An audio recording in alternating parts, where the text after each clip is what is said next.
office. And Lieutenant Governor Winsome Sears joins us now. Lieutenant Governor, congratulations on being sworn in yesterday. So the governor came out of the gates hot, a set of executive orders to sort of put Virginia back on the right track, back in a direction that we hope empowers Virginians. What do we hope to see accomplished here in the first couple of months?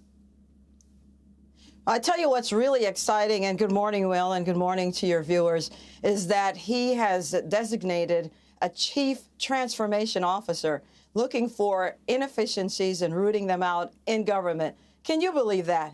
Imagine common sense ideas to ensure that the people's money is being spent properly.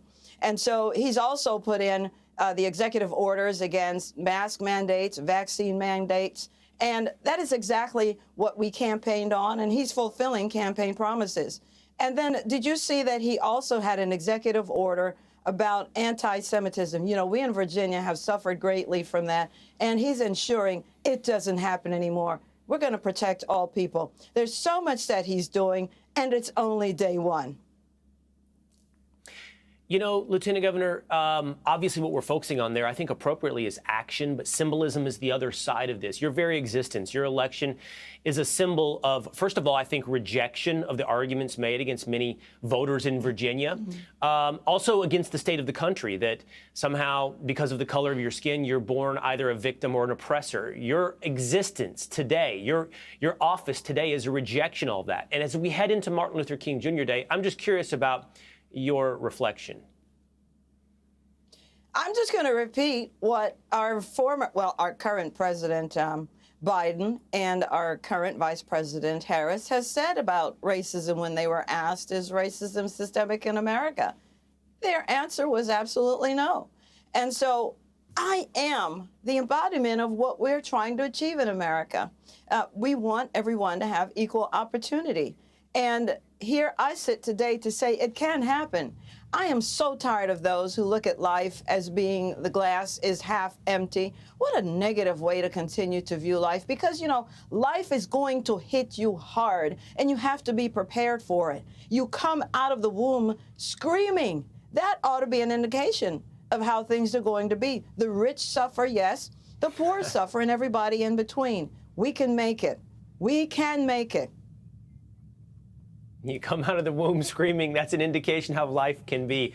I've never heard that, but that's certainly interesting. And then life is, as you point out, about overcoming, and to take this full circle back to action. So we've seen the Attorney General say he's going to be looking for accountability, for example, in Loudoun. We've seen the governor now issuing executive orders. From your position as Lieutenant Governor, what will be the major focus for action?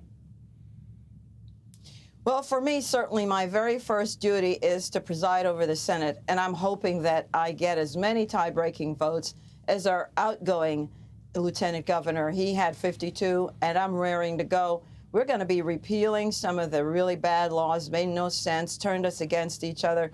You know, Martin Luther King Jr., we're going to celebrate his day on Monday, the day that I take the gavel, and, you know, it's historic, yes. But after the history, because, you know, it's done, I'm in, what are we going to do?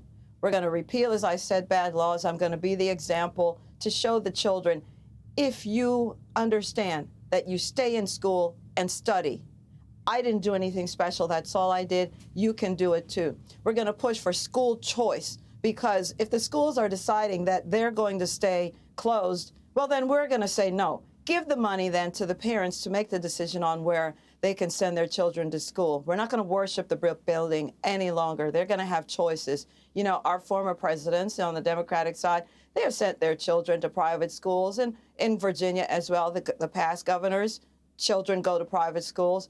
Well, let's everybody have that opportunity. Thank you very much. And we're going to help the rest of the country to understand you can do it. We will do it together. We can live together in unity. We are going to disagree on the laws that we make, but, you know, we don't have to be disagreeable. And by the way, Martin Luther King Jr. said, look to the future. And so my saying is, we're going to move ever forward.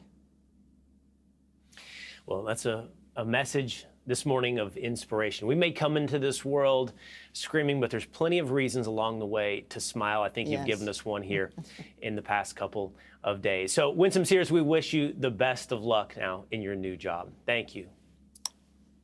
Thank you very much.